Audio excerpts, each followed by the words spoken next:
you look at my family background, on my mother's side, I have a grandmother who was an immigrant from Eastern Europe. My mother grew up in a single parent household, was raised by my grandmother who worked in a factory her entire life to, really make ends meet. And my mother had to find a way. She put herself through school. They really cared about education. She ultimately got a PhD in clinical psychology. On my father's side, my father is originally from India. He came to the U.S. in the 1950s. Took a boat here.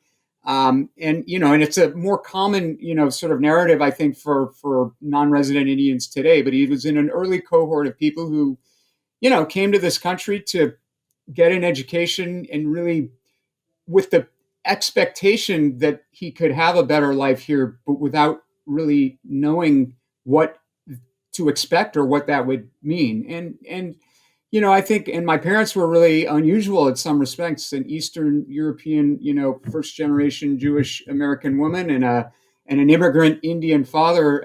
They were in some ways very ahead of their time.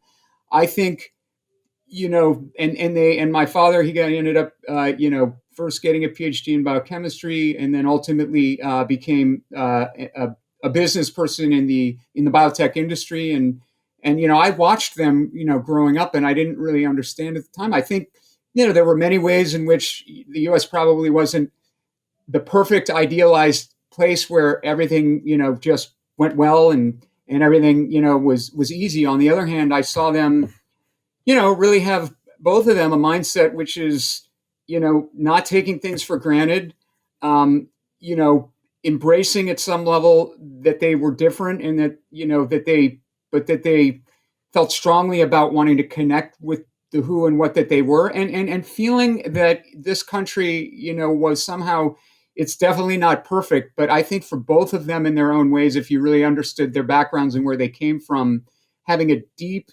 appreciation for the opportunities that did exist in this country, notwithstanding its imperfections. And I think, that's something as I've gotten older, I realize imprinted on me quite deeply.